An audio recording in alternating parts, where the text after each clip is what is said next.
Let's start the sufficiency, the second part.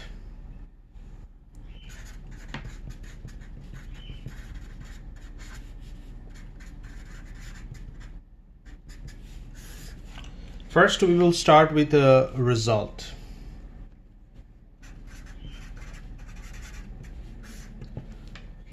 Any one-to-one function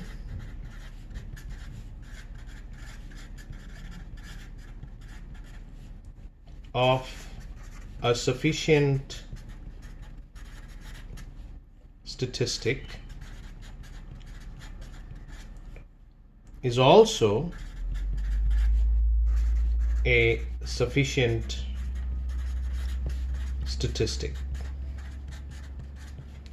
So if I have a sufficient statistic and I can define a one-to-one function to that, I should be able to get another sufficient statistic. Let's talk about an example.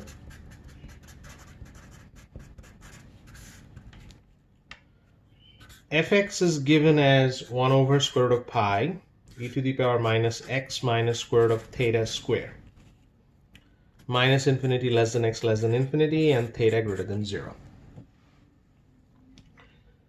So we are trying to find a sufficient statistic for this, theta, for theta.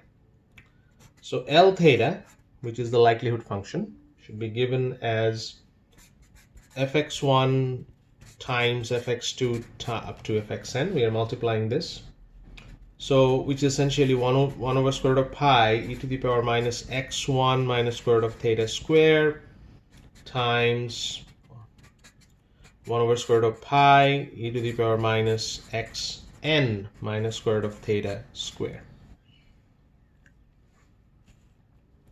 So if I write that, that will be square root of pi to the power n, because n times you're multiplying the constant. And this term will be to the power minus summation I equal to 1 to n xi minus square root of theta square. Now, we can now adjust this I equal to 1 to n. We are introducing an x bar and adjusting it. So I'm adding, subtracting x bar minus square root of theta square.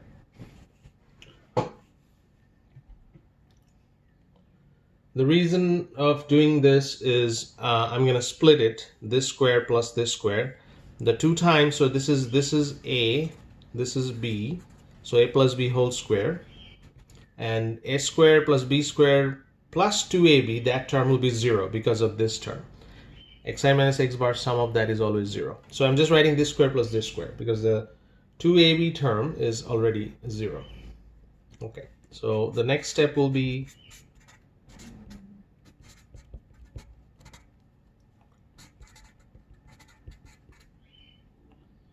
and also I'm just writing here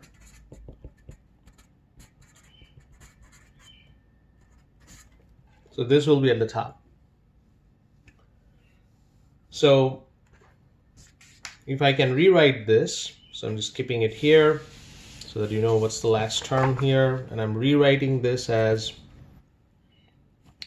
1 of square root of pi to the power n e to the power minus n x bar minus square root of theta square minus sum of I equal to 1 to n xi minus x bar square. So I'm just rewriting this term. This term is actually a constant, so that'll be n times this. Okay.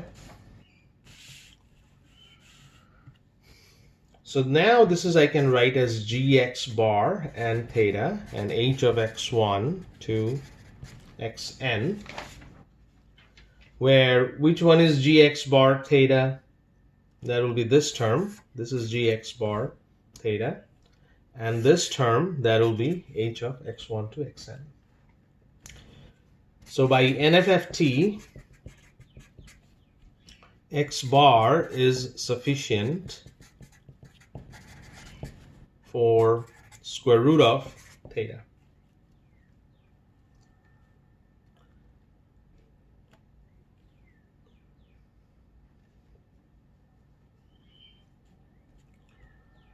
Now, here is a related question that I can ask in your test or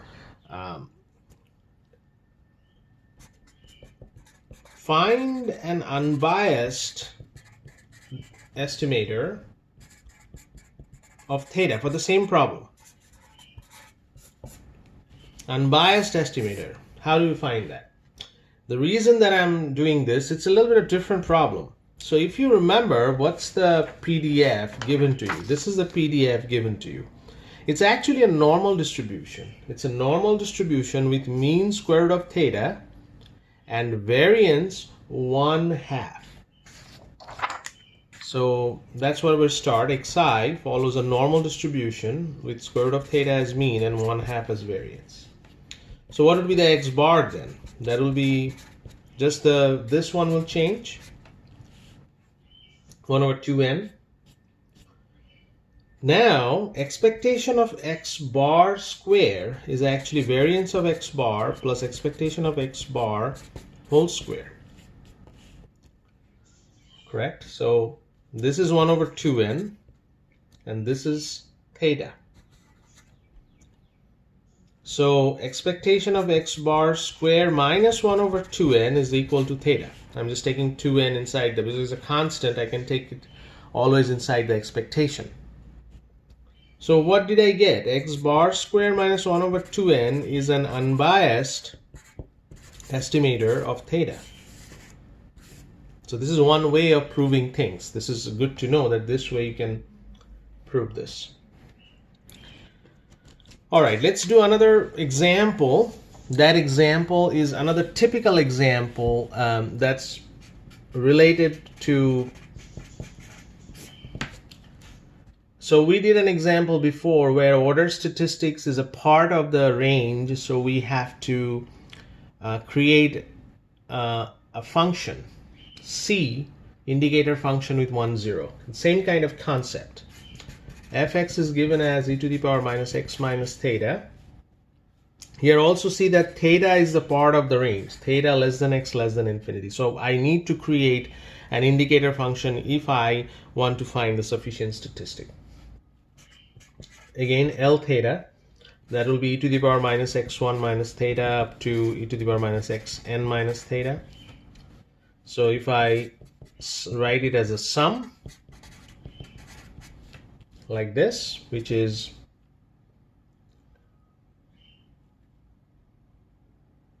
e to the power minus nx bar minus theta. Now here is the range also come into play, because I'm now writing in terms of order statistics. Theta less than x1 less than x2 up to xn. I have to define this. The C function will be x1 and theta, and that would be defined as 1 if theta less than x1, just taking this one, and 0 otherwise. So this is our way of writing it, the L theta, as a function of e to the power minus nx bar minus theta, but there is a C attached to it. And the reason we are writing this, I'm going to splitting this minus nx bar and e to the power n theta and cx1 theta. And now clearly I can write this as gx1 theta and c of this part will be hx1 to xn.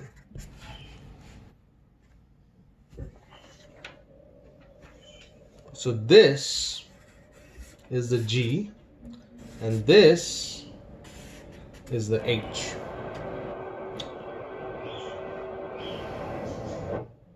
All right, so this is another typical example. The clue is right here. If this is your range of x, if it depends on theta, then you need to create an indicator function. Well, let's do the last example, and then that's the end of the sufficiency. You should be able to do the problems after that. So what is that example?